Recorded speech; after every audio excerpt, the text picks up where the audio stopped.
যদিও আমার মৌতের কথা খুব প্রচার হয়েছে, কিন্তু মিথ্যা। ঠিক ঠিক না? কিন্তু একদিন তো সত্য হবে, না হবে না? জান তো একদিন যাবেই। সারা দুনিয়া এত ছড়াই গেছিল, মরেই গেছিলাম। এক এক মিডিয়ালা এসে বলতেছিল, হুজুর আমার ভিউজ হয়েছে একদিনে 25 মিলিয়ন, শুধু আপনার মরণের খবর। এবার বোঝেন ওর পোয়া বড় কিরকম হয়েছে। 25 মিলিয়ন 24 ঘন্টায় ভিউজ হয়েছে আমার মরার খবর। দোয়া করেন আল্লাহ হায়াত দেখ। ইমাম বুখারী রহমতুল্লাহ আলাইহি হাদিস আনার উদ্দেশ্য প্রথম আমাদেরকে এটা বোঝানোর জন্য যে দুটা জিনিস লাগবে, একটা তাওহীদ আর একটা আমল। এই দুটা দিয়ে দুনিয়াতে কি দিয়ে মূল্যায়িত হইল এটা বিষয় না। ইমাম বুখারীর কাছে এটা বিষয় না দুনিয়ায় কে কোন জিনিস দ্বারা মূল্যায়িত হইল, দামি হইল, এটা ইমাম বুখারীর বিষয় না, আল্লাহরও বিষয় না, রসুলেরও বিষয় না। ওনার বিষয় হলো যে দুটা দিয়া মূল্যায়িত হবে, একটা হলো তাওহীদ আর একটা হলো কি আমল। আরেক দল আছে আমাদের ভিতরে, এটাও প্রত্যেক বাড়ি বাড়ি আছে, এটাও প্রত্যেক বাড়ি বাড়ি আছে। এই জন্য আমাদের সমাজে একটা কথা প্রচলিত আছে, আরে হুজুররা কয়, হুজুররা বলেই, হুজুরগো কামই বলা, ঠিক না? ওরা এটা মানতে চায় না যে আমল মাপবে। ওরা বলবে এটা আমার মাপবে কি করে? ইমাম বুখারী রহমতুল্লাহ আলাইহি দ্বিতীয় দলকে বুঝাইতে চাইতেছেন, ওয়ানাজাউ মাওয়াদিনাল কিসত। তোমাদের কাছে যদি মাপার জন্য এত যন্ত্র হতে পারে, তোমরা বাতাসের গতি মাপতে পারো, তোমরা যদি বলের গতি মাপতে পারো, তোমরা যদি বলারের গতি মাপতে পারো, স্পিড মাপতে পারো, তোমরা যদি তাপ মাপতে পারো, তোমরা যদি শীতের তাপ মাপতে পারো, তোমরা যদি এত কিছু পারো, কিন্তু তোমাদেরকে ব্রেনটা যে আল্লাহ দিছে, ওই আল্লাহ কত কিছু পারে। ইমাম বুখারী রহমতুল্লাহ আলাইহি দ্বিতীয় দলকে বুঝাইতে চাইতেছে যে আল্লাহ কালকে মাইপা দেখায় দিবে। মাইপা কি করবে? মাইপা এরকম পাল্লা দিয়া মাপবে যেটার থেকে সূক্ষ্ম আর কিছু নাই। তোমাদেরটার কত সূক্ষ্ম, আল্লাহর চেয়ে 1 কোটি গুণ বেশি সূক্ষ্ম। আল্লাহ মাইপা দেখায়। এই দলকে ইমাম বুখারী রহমতুল্লাহ আলাইহি বুঝাইতে চাইতেছে যে আমল আল্লাহ মাইপা তোমাকে দেখায় দিবে, এটাই সত্য। এই জন্য আবার উনি আমলের ওয়েটও দেখায় দিয়েছেন যে দেখো শব্দ কিন্তু দুইটা, কিন্তু দুইটা হইলে কি হবে? সুবহানাল্লাহি ওয়া বিহামদিহি একটা, ও সুবহানাল্লাহিল আযীম আরেকটা। শব্দ কিন্তু দুইটা, কিন্তু ওজন কতটুকু, এটার ভ্যালু কতটুকু, এটা উনি দেখায় দিয়েছেন। বিলকুল সহজ, বিলকুল সহজ। খফিফাতানি আলাল লিসান, কিন্তু প্রিয় আল্লাহর কাছে কিরকম? হাবিবাতানি ইলার রহমান, আল্লাহর কাছে অবর্ণনীয় প্রিয়। সাকিলাতানি ফিল মিজান, মিজানের পাল্লায় বড় ওয়েট। এই জন্য আমাদের উচিত এটা শিখা, ডেলি কমসে কম 2-4 বার ডেলি পড়া উচিত, কমসে কম একবার হলেও পড়া উচিত। সুবহানাল্লাহি ওয়া বিহামদিহি পড়েন, ও সুবহানাল্লাহি ডেলি একবার পড়াও, আপনি মুস্কি হাসি দিতে পারেন। যদি বললেন হাসি দিলা কেন, বলে আমি আজকে এরকম দুইটা শব্দ পড়ছি যেটা মিজানের পাল্লায় সবচেয়ে বেশি ওজন হবে। কেননা শরীরের অবস্থার দিকে দেখা, যদিও ডাক্তারের নিষেধ ছিল যে কথা যেন নাই বলি, কিন্তু আল্লাহ আল্লাহ রসুলের কথা বলবো না, এটা হয়তো হয় কি করে। দুনিয়াতে তো কথা একটাই আছে, হাদিসে হুকুমও আছে, ফালিয়াকুল খায়রান মান কানা ইউমিনু বিল্লাহি ওয়াল ইয়াউমিল আখির ফালিয়াকুল খায়রান ইল্লা লিয়াসমুত। আল্লাহ আল্লাহ রসুলের কথার থেকে তো উত্তম কোনো কথা নাই। আর যদি এটাই না বলি তো আর বলমু কি? তাহলে বাচ্চা থাইকা লাভই কি?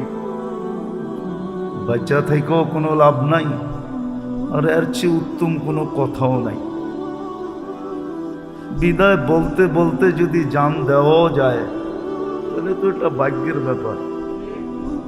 এর চেয়ে বড় ভাগ্য কারো হবে না যে আল্লাহ রসুলের কথা বলতে বলতে যিনি জান দিলেন ওনাকে জানটা দিয়ে দিলেন। এই জন্য ডাক্তারদের যদিও অনুমতি ছিল না, কিন্তু তারপরও বললাম যে আল্লাহ আল্লাহ রসুলের কথা বলবো না তো কার কথা বলবো? তো যতক্ষণ কথা হবে পরিপূর্ণ মনোযোগ দিয়ে শুনব, আর পরিবেশটাকে বিলকুল নীরব নির্জুম রেখা শুনব। আর এটাই আল্লাহর হুকুম, ইদা কুরিয়াল কোরআন ফাস্তামিউ লাহ। যখন কোরআন বা কোরআনী কথা শোনো তো পরিপূর্ণ মনোযোগ দিয়ে শোনো। আরেকটা আল্লাহর হুকুম হলো আনসিতু, পরিবেশটাকে বিলকুল নীরব নির্জুম রেখা শোনো। হ্যাঁ, কাছের থেকে শোনো আর দূরের থেকে শোনো, মজমায় বৈশা শুনো আর ঘরের থেকে শোনো, এই দুইটা হুকুম সবার জন্য। এক তো মনোযোগ, আরেকটা হলো নীরবতা। তাইলে ইনশাআল্লাহ যারা ঘরে বসে শুনতেছি তারাও ছোঁয়া পেয়ে যাব, আর যারা এখানে বসে শুনতেছি তারাও ছোঁয়া পেয়ে যাব। যারা রাস্তায় বসে শুনতেছি তারাও ছোঁয়া পেয়ে যাব। আর ছোঁয়াটা কোন জিনিসের? আওয়াজ কমাও, আওয়াজ। ছোঁয়াটা হলো আল্লাহর রহমতের ছোঁয়া। আর কোরআনের ভিতরে এটা উল্লেখ আছে, লাআল্লাকুম তুরহামুন, তোমাদেরকে আমি রহমতের ছোঁয়া দিব। মানুষ যদিও জীবনে কোনোদিন পরশ পাথরের কথা শুনছে কিন্তু দেখে নাই। দুনিয়ার কেউ আজ পর্যন্ত পরশ পাথর দেখে নাই। যেটা লাগাইলে লোহায় সোনা হয়, এটা দুনিয়ার মানুষ দেখে নাই, কিন্তু বলে। কিন্তু বাস্তব পরশ পাথর হলো আল্লাহর রহমতের ছোঁয়া লাগা। আল্লাহর রহমতের ছোঁয়া যার উপরে লাগে সে শুধু মানুষ হয় না, সে শুধু মানুষ হয় না, শুধু মানুষ হয় না, বরং ফেরেশতাদের সেলুটের উপযোগী হয়। এটা কোরআনে আছে, কোরআনে বলে সালামুন তিবতুম, ফেরেশতা তাকে সালাম দিবে, সালামুন তিবতুম। কি গীতা পড়তেছি না তো? কি পড়তেছি? কোরআন। সালামুন তিবতুম ফাদখুলুহা খালিদিন। সে ফেরেশতার সালামের উপযোগী হবে। সালাম আলাইকুম, ওটা বাদ দিয়া বললাম। বুঝা গেল সে শুধু মানুষ হয় না, ফেরেশতাদের সালামের উপযোগী হয়। আর একটু আগে নিয়ে যাবো, আর একটু আগে নিয়ে যাই, শুধু ফেরেশতাদের সালামের উপযোগী হয় না, রহমতের ছোঁয়া লাগলে সালাম কওলাম মির রব্বির রহিম, রব্বে রহিম পর্যন্ত তাকে সালামের মালা পরা। কিন্তু শর্ত হইল রহমতের ছোঁয়া লাগতে হবে। রহমতের ছোঁয়া লাগবে যখন আমি খুব মনোযোগ দিয়ে শুনব, পরিবেশটাকে খুব নীরব রাখবো। পুরানি কথা শোনার নিয়মই এটা, নাইলে কিন্তু রহমতের ছোঁয়া লাগবে না। দুইজনের সালাম যখন দেখাইলাম, ফেরেশতা আর আল্লাহ, আল্লাহ এবং ফেরেশতা, তো বাকি সৃষ্টি তো দিবেই দিবে। এই জন্যই তো জালালউদ্দিন সুয়ুতি রহমতুল্লাহ আলাইহি লেখেন যে যখন আল্লাহর রহমতের ছোঁয়া লাগে তো কবরও সালাম দেয়। কবর, জালালউদ্দিন সুয়ুতি রহমতুল্লাহ আলাইহি লেখছেন, লাশ যখন কবরের পাশে নিয়ে যায় তো কবর বলে ইদান উহাব্বিলু লাকা বাতনিল খাদরা, আমি আমার পেটটা তোমার জন্য সবুজ শ্যামল বানায় দিই। ওয়া ইউহাব্বিল জিসমাকা নূরা, তোমার শরীরটা নূরানি হয়ে যাবে। ইয়াসআদ রূহুকা ইলাল্লাহ, তোমার রূহ আল্লাহর সান্নিধ্যে চলে যাবে। তারাল জান্নাতা গুদুওয়া ওয়া আশিয়া, তুমি সকাল বিকাল জান্নাত দেখতে দেখতে দেখতে দেখতে সময় কাটায় দেবে। এই জন্য খুব মনোযোগ। আমরা শেষ হাদিস পড়ছি বুখারী, যদিও ৭,২৭৫টা হাদিস পুরা 2 ভলিউমে, আর এটা বারবার আসার কারণে। এমনি বুখারী শরীফে ৪,০০০-এর কাছাকাছি হাদিস আছে, কিন্তু বারবার আসার কারণে ৭,২৭৫টা হয়েছে। আজকে আমরা শেষ হাদিস পড়লাম, আমাদের ছেলেদের মাথায় পাগড়ি পরাইয়া দিলাম। যদিও এরা ভাববে খুশির পাগড়ি, কিন্তু না, এটা বড় ব্যথার পাগড়ি, বড় দায়িত্বের পাগড়ি। বড় দায়িত্ব এদের মাথায় আজকে লেগে গেছে। এত বড় দায়িত্ব যেটা ভাষায় বইলা বোঝানো যাবে না। আমরা দায়িত্বের পাগড়ি এদের মাথায় পড়াইয়া দিছি, এমন হাফেজদের মাথায় পড়াইয়া দিছি। সৌভাগ্যবান তো ওই সমস্ত মা বাবা যাদের সন্তান আজকে পাগড়ি নিয়েছে। কেননা দুনিয়ার বাজার এটা বহুরূপী বাজার। তো দুনিয়ার বাজারটা হলো বহুরূপী বাজার। বহুরূপী বোঝেন? দুনিয়া রঙ্গময়, যার মনে যাওয়া, বহুরূপীর বাজার। তো এই জন্য আমাদের সমাজে আজকে এই সমস্ত পাগড়ির কোনো মূল্য নাই। 2-একটা শোনাই, তারপরে দেখি দিলে লাগে কিনা। যারা হেফজের পাগড়ি নিছে, হাফেজ, আল্লাহ ওদেরকে যদি, আমরা তো দোয়া করব, আর দোয়া না শুধু, আল্লাহর কাছে 100-তে 100 আশা রাখবো। যদিও মধ্যখানে একটা কাহিনী মনে উঠল, সত্য না হইলে কাহিনী শোনানোর স্বভাব আমার নাই।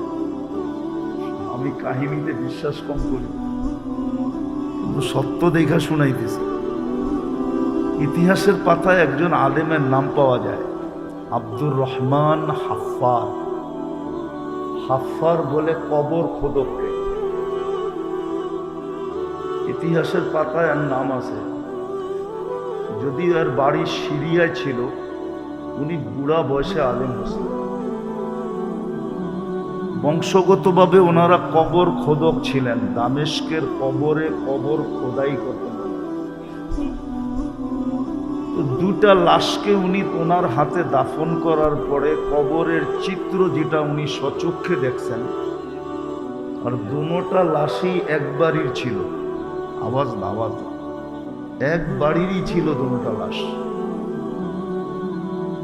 তো কবরের চিত্র দেখার পরে উনি দামেস্কের জামিয়া মাদ্রাসায় যে ভর্তি হওয়ার জন্য আবেদন করলেন। মাদ্রাসারা বলল, তুমি এই বুড়া বয়সে ভর্তি বা হবে কেন, আর এই বুড়া বয়সে শিখবেই বা কি? সে বলছে, না, আমি তো ভর্তি হবই হব, আর আলেম হবই হব। তো জিজ্ঞেস করছে, তোমার তো আগ্রহ কেন? তো সে পুরা কাহিনী খুলা বলছে। তো মাদ্রাসাওয়ালারা ওনাকে ভর্তি দিছেন। ওই সময় উনি যুগ শ্রেষ্ঠ আলেম হোসেন, যার হাতের অনেক লেখা কিতাব এখনো অনেক লাইব্রেরিতে রাখা আছে। নাম হলো আব্দুর রহমান হাফফাজ। তো যদি আমরা তো বিশ্বাস করি হাফেজ যারা হলো, আল্লাহ এদেরকে জান্নাতে বিশেষ একটা শহর দিবে। শহর আমাদের যেরকম কি বলে হাতির ঝিল আছে, জান্নাতে একটা লেক আছে রাইয়ান, ওইখানে একটা শহর বানায় দিবে মিম্মারজান, মারজান পাথর দিয়া। লাহু ৭০,০০০ বাবান। ওই শহরে ঢুকতে হইলে ৭০,০০০ গেট পার হইতে হবে। আলা কুল্লি বাবিন ৭০,০০০ মালাইকাতান। প্রত্যেক গেটে ৭০,০০০ ফেরেশতা থাকবে। যখন হাফেজ ঢুকবে, প্রত্যেক গেটে ফেরেশতা একে গার্ড অব অনার দিবে। সর্বশেষ গেট যখন অতিক্রম করবে, তো ৪৯০ কোটি ফেরেশতার সালাম কমপ্লিট হবে। এবং প্রত্যেক ফেরেশতা উপটোকন দিবে। সবার মুখে একটাই স্লোগান থাকবে, হাদা কিরামাতান লিল কুরআন। কোরআনকে সিনায় ধারণ করার জন্য তোমাকে এই পুরস্কারে পুরস্কৃত করা হবে। শুধু জীবনে একবার না, যতবার সে ওইখানে যাবে আর যতবার ওইখান থেকে বাহির হবে। এমনকি মা বাবা যখন ওই শহর দেখতে যাবে, তো মাকে মাতৃত্বের পুরস্কার দিবে, বাবাকে পিতৃত্বের পুরস্কার দিবে, পিতা হওয়ার পুরস্কার দিবে।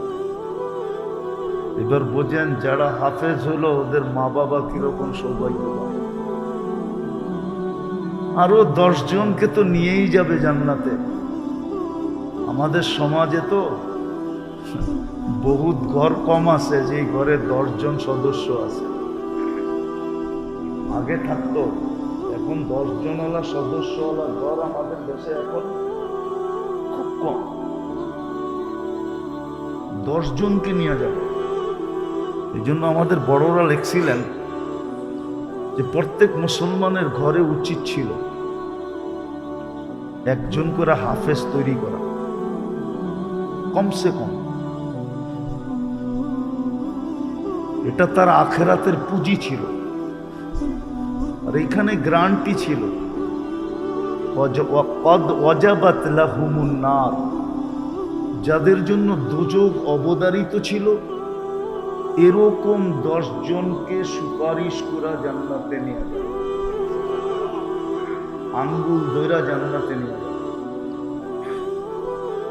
গ্রান্টি ছিল। কিন্তু বললাম না, দুনিয়াটা বহুরূপী, রঙ্গময়, এই জন্য বোঝা কঠিন। আর এক একজন আলেম ৪০০ জনকে নিয়ে যাবে, গ্রান্টি। বাংলাদেশেও আছে নিয়ম, কিন্তু গ্রান্টি নাই। প্রেসিডেন্ট ইচ্ছা করলে প্রত্যেক ফাঁসির আসামি যদি প্রেসিডেন্টের কাছে আবেদন করে, সে ইচ্ছা করলে মাফ করতে পারে, কিন্তু করবে বইলা গ্যারান্টি নেই। পারে করতে, কিন্তু এই ৫৩-৫৫ বছরের প্রেসিডেন্ট কয়জনকে মাফ করছেন? জানি না পেপারে পাওয়া যাবে কিনা খোঁজা, কিন্তু কিয়ামতের দিন এদেরকে মাপ, এদের উপরে গ্যারান্টি আছে। আল্লাহ এখনই গ্যারান্টি দিয়ে রাখছেন যে 10 জন তোমাকে দিব, 400 জন তোমাকে দিব। আবার বলে রাখছেন আর সুফাহা ও সালাত, 3 দলের বিদায় এদের পাগড়ির বড় মর্যাদা। যদিও আমার সমাজে মর্যাদা নাই, আমার সমাজে এটাকে মর্যাদার জিনিস মনে করা হয় না। যদি মনে করা হইতো তাহলে ইমাম বুখারী রহমতুল্লাহ আলাইকে শেষ হাদিস এটা আনতে হতো না, এটা না আনলেও চলতো। শেষ হাদিস বাবু ওয়ানাদাউ মাওয়াদিনাল কিসতা লিয়াউমিল কিয়ামা, এই অধ্যায় আনার দরকার ছিল না, এই হাদিসও আনার দরকার ছিল না, কোনো প্রয়োজন হইতো না।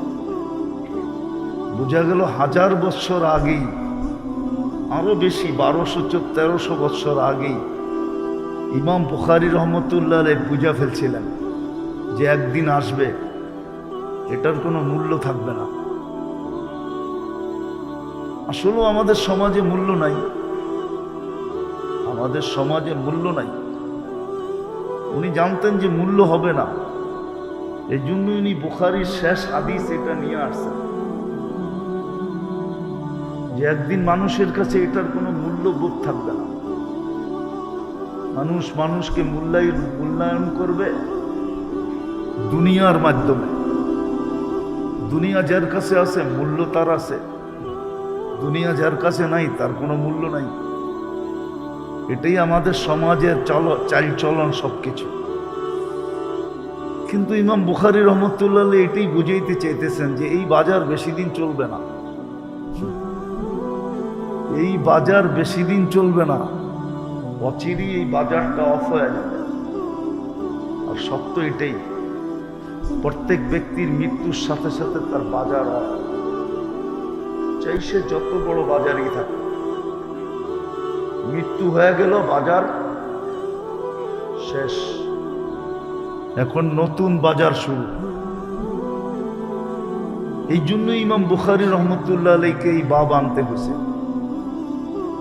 যদিও কিতাবও উনি আনছিলেন, রদ্দে জাহমিয়া, কিতাব আলা রদ্দিল জাহমিয়া, এটা একটা ফেরকা গোত্র, যদি এই নামে এখন দুনিয়াতে নাই, কিন্তু এই মতবাদের লোক আছে প্রত্যেক বাড়ি, এই মতবাদের লোক প্রত্যেক বাড়িতে আছে, প্রত্যেক ঘরে আছে, কিন্তু এই নামে নামকরণ হিসাবে নেই, কিন্তু এরকম মত ধারণ করে। আর এটা দেখলে বোঝা যায়, দেখলে বোঝা যায়। একটা প্রমাণ দিই, বলেন ডেলি 5 বেলা কে ডাকে? কে? আরে জোরে বলেন। আল্লাহ বললে সমস্যা নাই, যতবার বলবেন 40 করে নেকি পাবেন।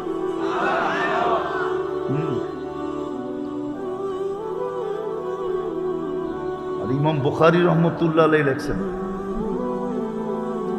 যে আল্লাহর নামকে ওয়েট করার কোনো জিনিস নাই, আল্লাহর নামকে ওয়েট করতে পারে, ওজন করতে পারে। এই দ্বিতীয় ভলিউমই আছে, কিতাবুত তাওহীদের ভিতরেই আছে। আল্লাহর নামকে ওয়েট করার মতো কোনো কি নাই,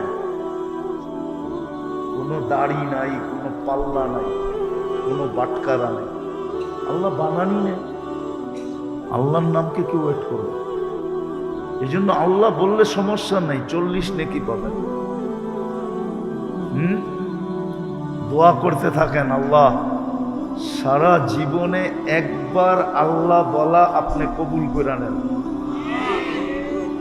যদি একবার কবুল হলো, একবার, ইনশাআল্লাহ দেখা হবে। সমগ্র সৃষ্টি দিয়েও এটাকে ওজন করা সম্ভব হবে না। আল্লাহ নামটা কার? কি রাখছে? আল্লাহ নিজের নাম কি রাখছে? আল্লাহ। ওই আল্লাহ ডাকে, ঠিক না? হুম, চিনেন তো আল্লাহরে? চিনেন তো? কে? যিনি আমাদেরকে অস্তিত্ব দিচ্ছেন, ঠিক না? হুম, যিনি আমাদেরকে 24 ঘন্টা লালন পালন করেন, যিনি আমাদেরকে 24 ঘন্টা সুরক্ষা দেন। হায় হায় হায়, যার আমরা প্রত্যেক শ্বাসে শ্বাসে মুখাপেক্ষী, মুহতাজ, আনতুমুল ফুকারা। শ্বাসে শ্বাসে আমরা আল্লাহর মুহতাজ। চালায় তো চলি, না চালাইতে দিলে এক শ্বাস নেওয়ার ক্ষমতা নাই। আছে নাকি? বিশ্বাস করেন না করেন না? না, মনে হয় মনের থেকে করে না, ঠিক না? যুবক তো যৌবনের বাহাদুরির কারণে করে না, বলে আমার যৌবন আছে, যৌবনের বাহাদুরির কারণে এই কথাটা বিশ্বাস করে না। শ্বাসে শ্বাসে আল্লাহর মুহতাজ। টাকাওয়ালা টাকার বাহাদুরির কারণে করে না, পদালা পদের বাহাদুরির কারণে করে না, আধিপত্যওয়ালা আধিপত্যের বাহাদুরির কারণে করে না। কসম খোদার, যতটুকু করা দরকার অতটুকু করে না। যদি করত তাহলে ওই আল্লাহ ডাকে 5 বার। মসজিদ ভরা না খালি? বাহিরে বেশি না ভিতরে বেশি? কয় গুণ বেশি? কত গুণ বলেন না? 90 গুণ বাহিরে বেশি, মাত্র 10% ভিতরে। যেই 2 নামাজের উপরে জান্নাতের গ্যারান্টি দিছিলেন, 2 নামাজের উপরে, হুজুররা একমত হবে কিনা আবার জানি না। মান সাল্লাল বারদাইন দাখালাল জান্নাহ। এইখানে ওয়াও আনেন নাই, ফাও আনেন নাই, সুম্মাও আনেন নাই, কোন হরফই মধ্যখানে আনেন নাই। ফজর আর আসর জান্নাতের গ্যারান্টি দিছিলেন, কিন্তু সবচেয়ে কম মুসল্লি ফজরে, ঠিক না? আমি তো হাদিস দিলাম, এবার কোরআন দিব। কোরআন তো বলে ইন্না কুরআনুল ফজরি কানা মাশহুরা। ফজরের নামাজ তোমার সর্বঘাটিতে তোমার পাহারাদার ছিল, সিকিউরিটি গার্ড ছিল, গার্ড। তোমাকে গার্ড দিয়ে নেওয়া যাবে। কিছু গার্ড দেখলে এমনি মানুষ রাস্তা ছেড়া দেয়, কিছু গার্ড দেখলে কি করে? যেই গাড়ির সামনে পিছে সেনাবাহিনীর বহর দেখে, ওটা কি রাস্তা চাইতে হয় না এমনি দিয়ে দেয়? ফজরের নামাজ তো এরকম গার্ড ছিল। কুরআন আল ফজরি কানা মাশহুরা। ফজরের সবচেয়ে কম মুসল্লি। ডাকে কে? ডাকে হায় হায়, শুধু আল্লাহ তো ডাকে না, ঠিক না? তাহলে বোঝা গেল প্রত্যেক ঘরে ঘরে এই মতবাদের মানুষ আছে যে আমলের কোনো দরকার নেই, ঈমান তো আছে। আমি তো আল্লাহকে বিশ্বাস করি, আমলের দরকার নেই, আমলের দরকার নাই। এটাই তো মারজিয়ারা বলে। মারজিয়াদের এক দলই তো জাহামিয়া, ওইখান থেকে পাক হয়ে পরে জাহামিয়া হচ্ছে। ওরাও তো এটা বলে আমলের দরকার নেই। আমার সমাজও যেরকম বলে আমলের দরকার কি, ঈমান তো আছে, আল্লাহকে তো আল্লাহ বলে মানি, আমলের দরকার নাই। এই জন্যই তো মসজিদ খালি, বাজার ভরা, মসজিদ খালি, অফিস ভরা, মসজিদ খালি, আদালত ভরা। অথচ একটা যুক্তি দিব, এই এলাকায় তো মসজিদ হওয়ার কথা ছিল না, যুক্তিতে বলে না, যুক্তিতে বলে না। ঢাকা শহরের সবচেয়ে উন্নত এলাকা কোনটা? ওইখানে কোন মানুষগুলা বাস করে? যারা নিজেদেরকে সবচেয়ে বেশি উন্নত মনে করে, ঠিক না? দেখের দিক দিয়ে, ঠিক না? সত্য না? সর্বদিক দিয়ে যারা অ্যাবিলিটি রাখে ওরাই গুলশানে থাকে, ঠিক না? আচ্ছা, আল্লাহ মনে হয় গরিব, ঠিক না? আল্লাহ তো বলতে পারতো যে একটা মসজিদ, আজাদ মসজিদ দিয়া দিছি গুলশানে, দরকার হলে আরেকটা বানালো। আমার বাড়িটাও উন্নত সোসাইটিতে থাকুক, খিলগার মতো জায়গায় আমার বাড়ি দিব কেন? এটা আল্লাহর বাড়ি না? এটা কার ঘর? মসজিদ কার ঘর? আপনি আমাকে যুক্তি দিয়ে বোঝান। এই এলাকাটা মসজিদ হওয়ার কথা ছিল, মসজিদ হওয়ার কথা ছিল উন্নত এলাকায়। আল্লাহর চেয়ে উন্নত কে? আল্লাহর চেয়ে টপে কে? আল্লাহর চেয়ে বড় ধনী কে? আল্লাহর চেয়ে বড় শক্তিশালী কে? আল্লাহ তো অল ইন অল, সবচেয়ে পাওয়ারফুল। উনি কেন মসজিদটা খিলগায় দিল? উনি কেন মসজিদটা প্রত্যেক মহল্লায় মহল্লায় দিল? ওনার ঘরটাকে কেন দিল? উনি আমাদের দিকে চেয়ে দিয়েছিলেন, আমাদের দিকে। এই জন্যই তো আল্লাহ কোরআনে বলছিলেন, মা গররাকা বিরাব্বিকাল কারীম, তোর দিকে তাকায় এত দয়া করলাম, তারপরও তুই আমার থেকে দূরে চলে গেলি। মা গররাকা বিরাব্বিকাল কারীম, আমার মতো দয়ালু রব থেকে তোকে দূরে সরাইল কে? তারপরও আমি ডাকতেছি, তুই আসিস না। ইমাম বুখারী রহমতুল্লাহ আলাইহি সর্বশেষ বাব দ্বারা, অধ্যায় দ্বারা, সর্বশেষ হাদিস দ্বারা আমাদেরকে দুটা জিনিস বুঝাইতে চাইতেছিলেন। যদিও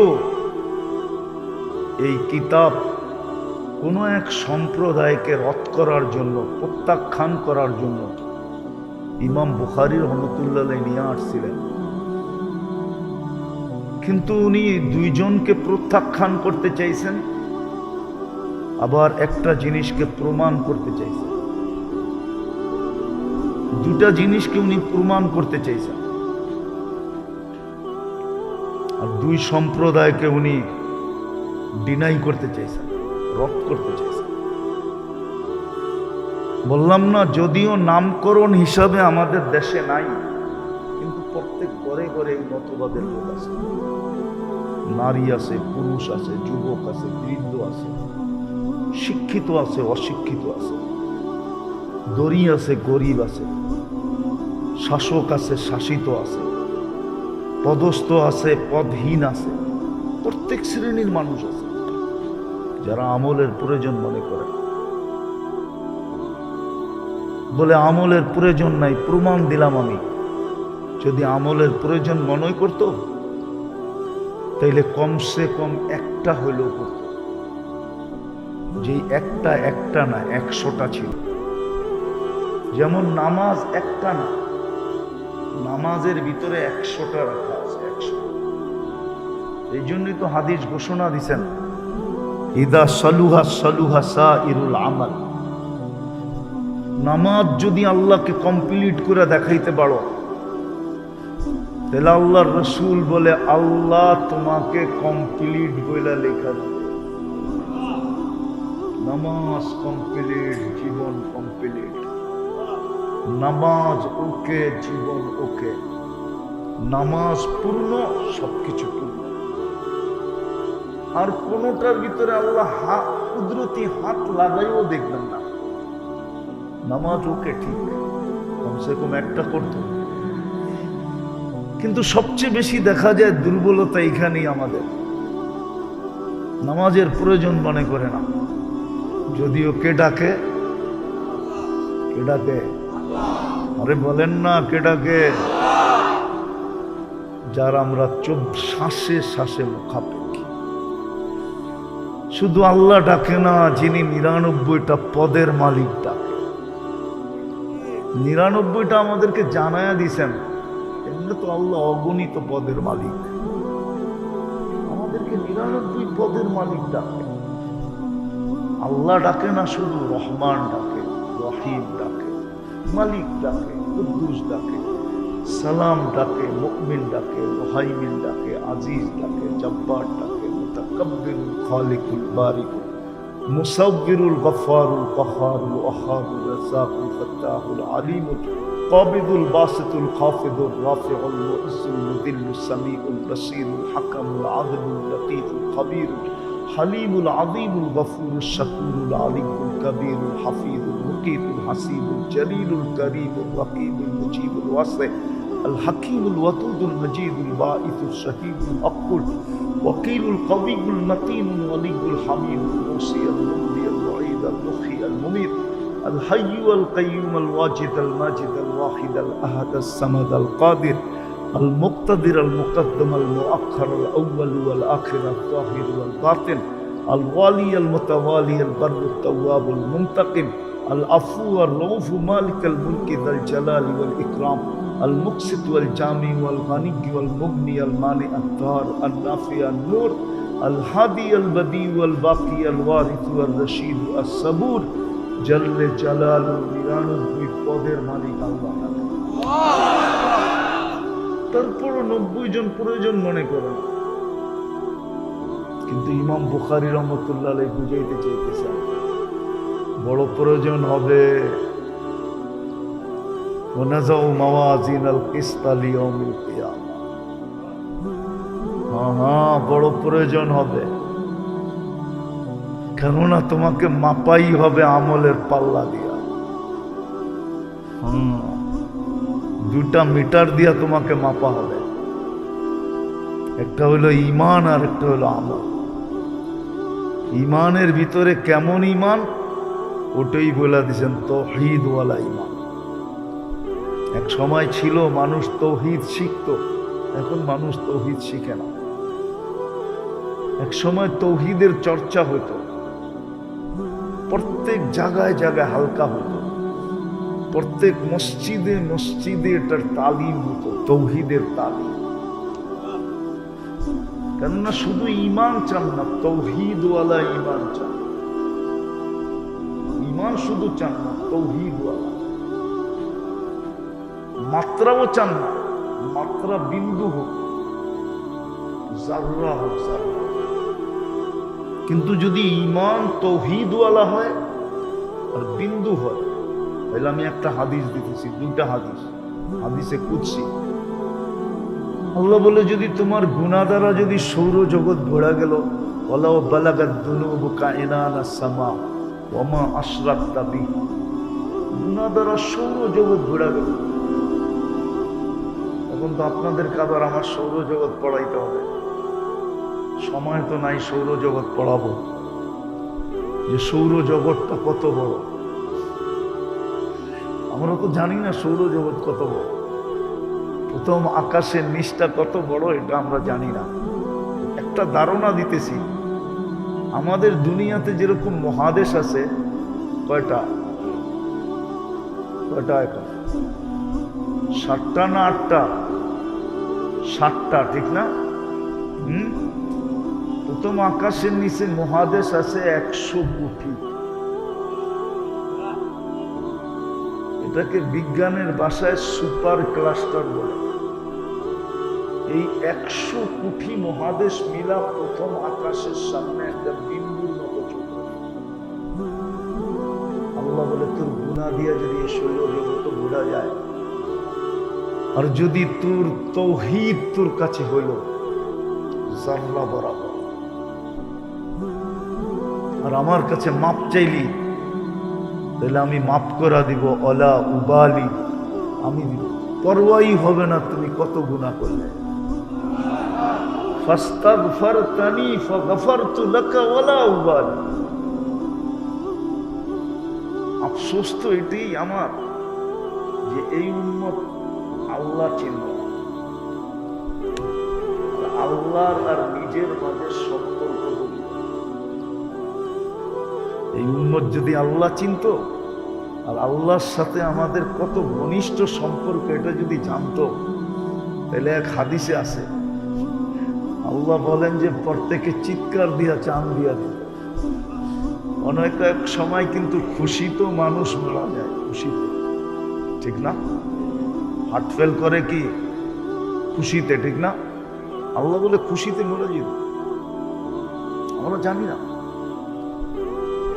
দ্বিতীয় আল্লাহ বলে তোর যদি মাপ চাওয়ার সুযোগ না হয়, মাপ চাওয়ার সুযোগ হলো না, লাউ আতাইতানি বিকুরাবিল আরদি খাতায়া, পুরো জমিনের পরিধি তুমি গুনাহ দিয়া ভরা দিলা, কিন্তু মাপ চাওয়ার সুযোগ হলো না। কিন্তু তৌহিদ আছে তোমার কাছে, অল্প লাউ আতাইতানি বিকুরাবিহা মাগফিরা, আমি দ্বিগুণ মাগফিরাত নিয়ে তোমার সাথে সাক্ষাৎ। তো যেটা ইমাম বুখারী রহমতুল্লাহ আলাইহি বুঝাইতে চেয়েছিলেন, যে উম্মতের একটা সময় আসবে আমলের কোনো প্রয়োজন মনে করবে না। যেমন আমি একটা প্রমাণ দিলাম, 90% মানুষ নামাজ পড়ার প্রয়োজন মনে করে, 90% মানুষ রোজা থাকার প্রয়োজন মনে করে। মুসলমানের বেশিরভাগ সংখ্যার মানুষ যাকাত দেওয়া প্রয়োজন মনে করে, হজ করার প্রয়োজন মনে করে না। সারাদিন বক্ষণ করে আল্লাহটা। এই যুবক করে জিজ্ঞাসা করেন, সারাদিনে একবার মনের থেকে আল্লাহ বলে কিনা? একবার জিজ্ঞাসা করেন এদেরকে, সারাদিনে যদি একবার মনের থেকে আল্লাহ বলতো, একবার।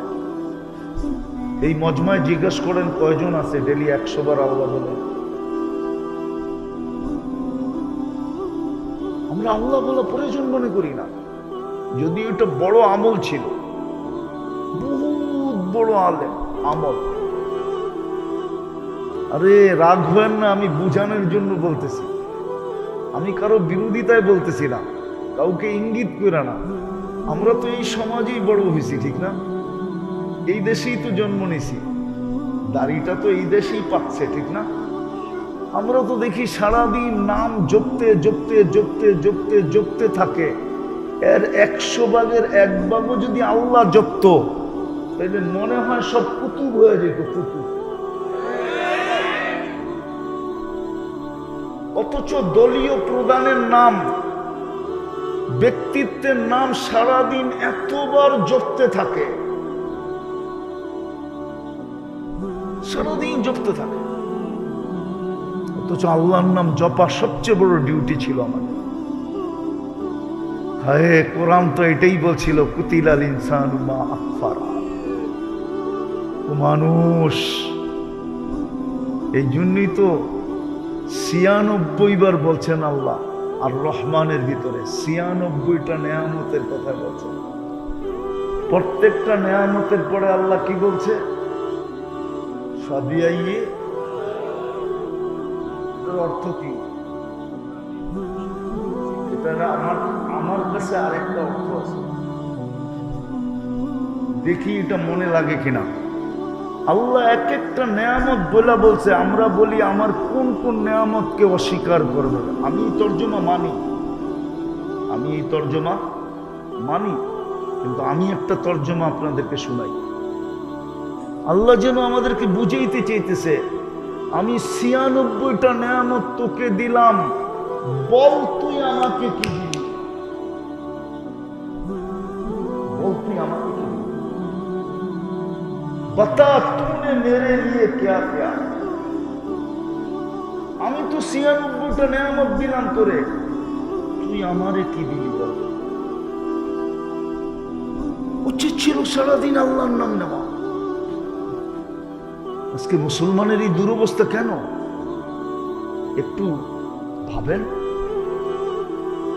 250 কোটি মুসলমান, 60টা মুসলিম দেশ, দুনিয়ার সবচেয়ে বড় কারেন্সি মুসলমানের কাছে, দুনিয়ার সবচেয়ে বেশি ব্র্যান্ড মুসলমান ব্যবহার করে, দুনিয়ার সবচেয়ে বেশি কাপড় চোপড় মুসলমান ব্যবহার করে, দুনিয়ার সবচেয়ে বেশি প্রসাধনী মুসলমান ব্যবহার করে, দুনিয়ার সবচেয়ে বেশি খাওয়া দাওয়া মুসলমান খায়। মুসলমানের চেয়ে বেশি আইটেম দুনিয়ার কেউ খায় না। কেউ আমাকে মিলিয়ে দিতে পারবে না। চ্যালেঞ্জ সারা দুনিয়ার মিডিয়ার সাথে আমার, কেউ আমাকে মিডিয়া দিয়ে মিলিয়ে দিতে পারবে না যে মুসলমানের চেয়ে বেশি কাপড় চোপড় পরে।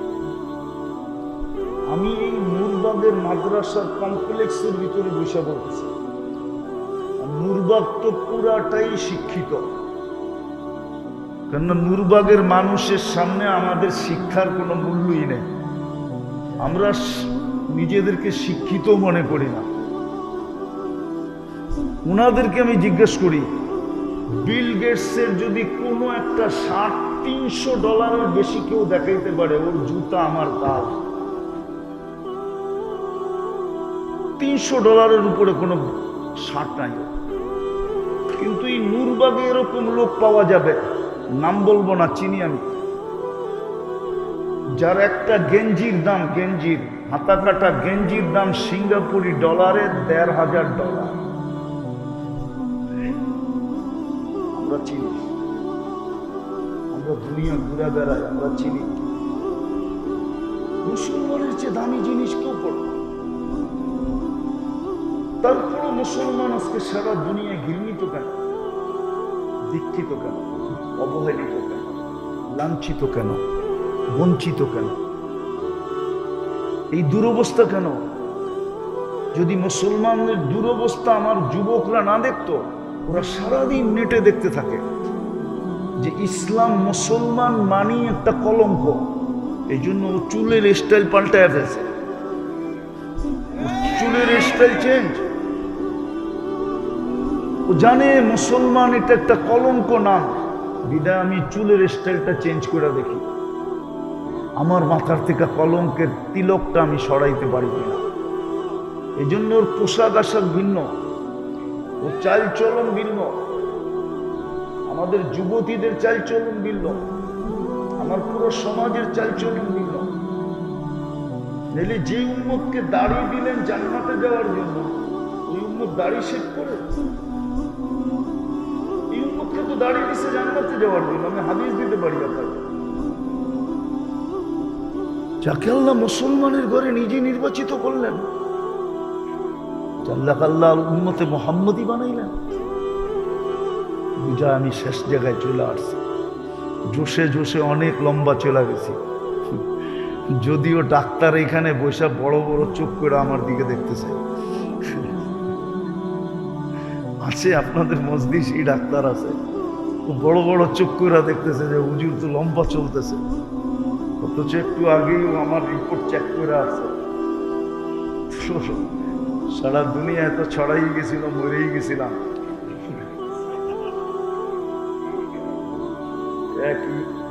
এক মিডিয়ালা এসে বলতেছিল, হুজুর আমার ভিউজ হয়েছে একদিনে 25 মিলিয়ন, শুধু আপনার মরণের খবর। এবার বোঝেন ওর কোয়া বারো কিরকম হয়েছে। 25 মিলিয়ন 24 ঘন্টায় ভিউজ হয়েছে আমার মরার খবর। দোয়া করেন আল্লাহ হায়াত দেখ। তো ইমাম বুখারী রহমতুল্লাহ আলাইহি হাদিস আনার উদ্দেশ্য প্রথম আমাদেরকে এটা বোঝানোর জন্য যে দুটা জিনিস লাগবে, একটা তাওহীদ আর একটা আমল।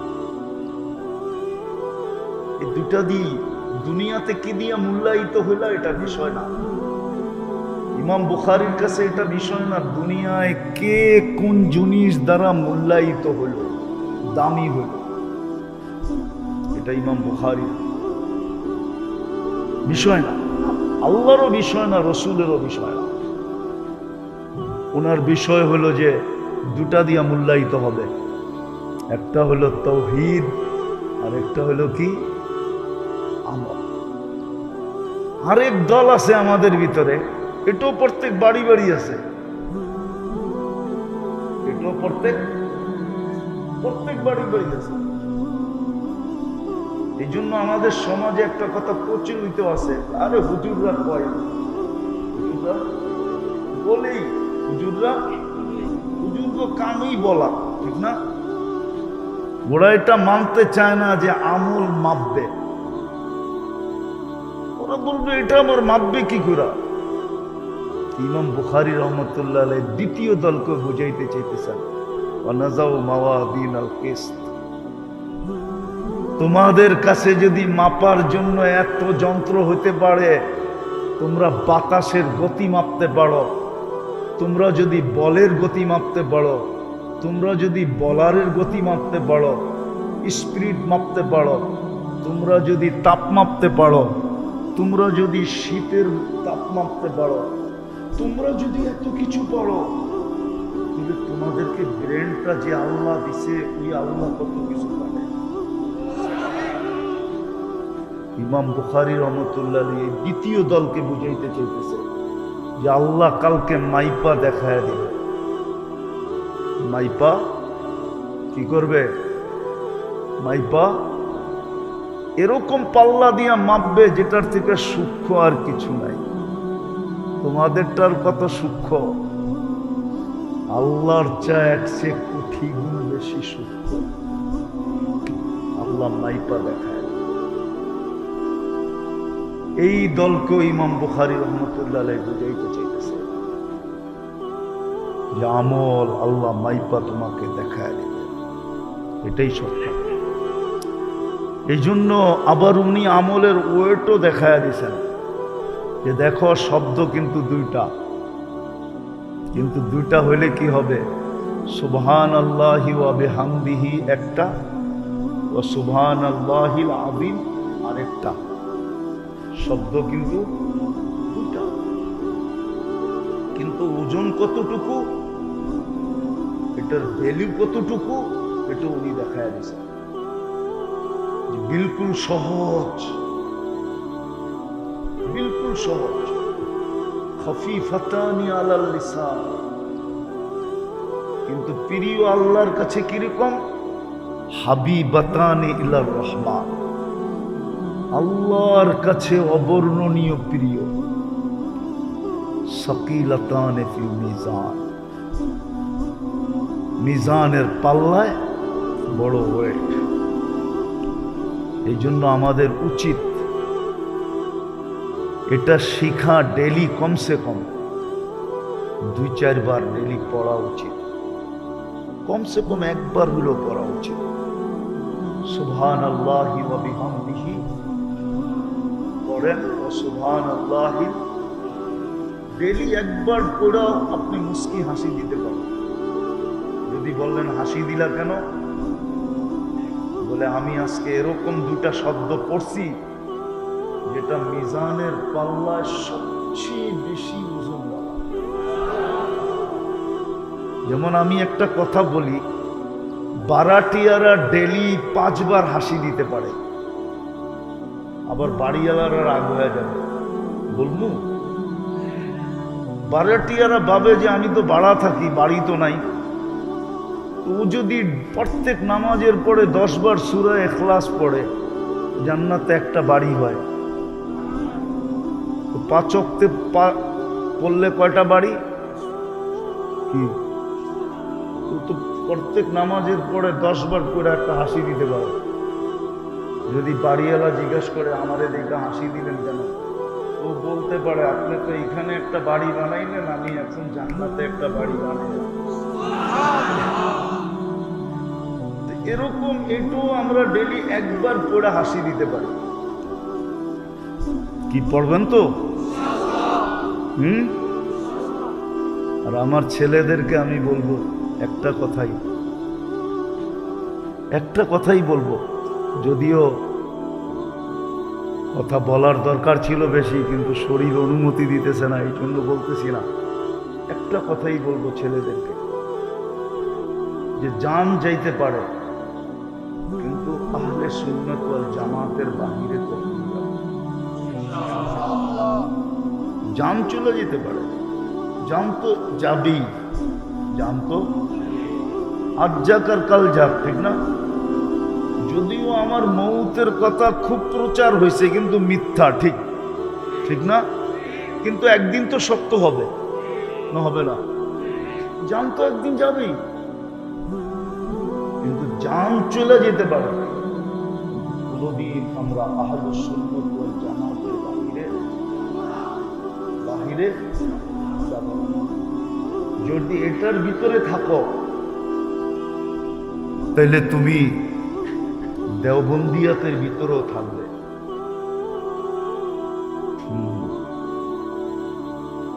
কথা বলতে মনে চায়, এই জন্য একটু বলতেছি, কষ্ট হোক আর যাই হোক। দেওবন্দকে ধরে রাখা মানি হলো এক হাদিসকে ধরে রাখা। হাদিসে হয়েছে আলাইকুম বিসুন্নতি ওয়া সুন্নাতিল খুলাফায়ে রাশিদিন। আল্লাহর রাসূল বলে আমার সুন্নত এবং খোলাফায়ে রাশিদিনের সুন্নতকে মজবুতির সাথে ধরে রাখো। আর আল্লাহ দারুল উলুম দেওবন্দ তৈরি করছেন এই চার খোলাফার সন্তান দিয়া। কয়জনের খোলার সময় আমি নাম দিয়ে মিলে দিতে পারবো। এই চারজনের সন্তান দিয়ে আল্লাহ দারুল উলুম দেওবন্দ তৈরি করছেন। আবু বকর সিদ্দিক রাদিয়াল্লাহু তাআলা আনহুর সন্তান, ওমর রাদিয়াল্লাহু তাআলা আনহুর সন্তান, উসমান রাদিয়াল্লাহু তাআলা আনহুর সন্তান, আর আলী রাদিয়াল্লাহু তাআলা আনহুর সন্তান। এই জন্য তো শিব্বির আহমদ ওসমানী, এই জন্য তো হুসাইন আহমদ মাদানী। বাকি দুটা শোনায় দিলাম, বাকি দুটা পরে শোনায় দিলাম। এই চারজনের সন্তান দিয়ে আল্লাহ দারুল উলুম দেওবন্দকে তৈরি করছেন। যে আহলে সুন্নতুল জামাতকে আঁকড়ায় ধরে রাখবে সে দেওবন্দকেও ধরে রাখবে, আর আহলে সুন্নতুল জামাতকে ধরবে না সে দেওবন্দকেও ধরবে না। আচ্ছা, আরেকটা কথা মনে উঠল, অনেক সময় আমাদের সমাজে দেখা যায় যে ইমাম বুখারী রহমতুল্লাহ আলাইকে এত উপরে উঠায় যে অন্য অন্য ইমামদেরকে পায়ের নিচে নিয়ে আনে। মনে হয় বুঝাইতে বললাম। ইমাম বুখারীকে এত উপরে উঠায় অন্য অন্য ইমামদেরকে পায়ের নিচে নিয়ে আনে। অথচ একটাই দেখাই, আবু হানিফা রহমতুল্লাহ আলাইহির জন্ম ৮০ হিজরিতে, ওনার ইন্তেকাল ১৫০ হিজরিতে, আর ১৫০ হিজরি পর্যন্ত সাহাবাদের দৌড়।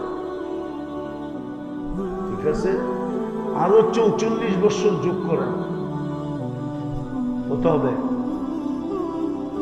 ১৯৪ হিজরিতে ইমাম বুখারী রহমতুল্লাহ আলাইহির জন্ম। আবু হানিফা রহমতুল্লাহ আলাইহির মৌতেরও ৪৪ বছর পরে জন্ম তার, ইমাম বুখারী রহমতুল্লাহ আলাইহি। যে ৪৪ বছর আগে মারা গেছে, ইমাম তিরমিজি রহমতুল্লাহ আলাইহির কথা মতো যে আমার চেয়ে যে বয়সে একদিন বড় সে আমার চেয়ে বেশি কয়েকশো গুণ বেশি মঙ্গল রাখে। বলছে কেন? বলছে সে আল্লাহর রাসূলের জমানায় আমার থেকে একদিন আগে। অথচ আবু হানিফা রহমতুল্লাহ আলাইহি পুরা সাহাবাদের জমানা পাইছে। আরেকটা মজার খবর শুনুন, শেষ হাদিস যেটা পড়ল আশকাব, যেটা আশকাব কি রাবির নাম কি? আহমদ ইবনে আশকাব। ইনি আবু হানিফা রহমতুল্লাহ আলাইহির ছাত্র, ইনি কুফি। ইনি কি ইমাম বুখারী রহমতুল্লাহ আলাইহির শেষ হাদিসও আনছেন আবু হানিফা রহমতুল্লাহ আলাইহির ছাত্রের থেকে।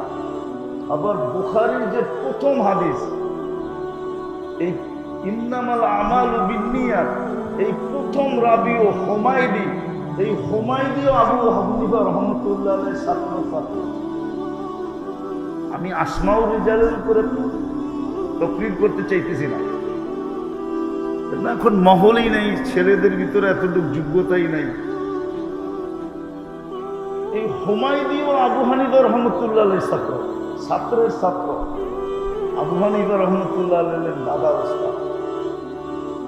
যারা বলে যে ইমাম বুখারী রহমতুল্লাহ আলাইহি আবু হানিফার উপরে আঙ্গুল উঠাইছেন, আবু হানিফা রহমতুল্লাহ আলাইহি আমাদের মতো বেয়াদব ছিলেন। উনি যদি বেয়াদব হইতেন তাহলে আল্লাহ ওনাকে এত বড় মাকামে উঠাইতেন না। দাদা ওস্তাদের মর্যাদা ওনার কাছে ছিল। বিদায় যতটুকু বললাম, চলেন তৌহিদ আর আমা আলাইনা ইল্লাল্লাহ।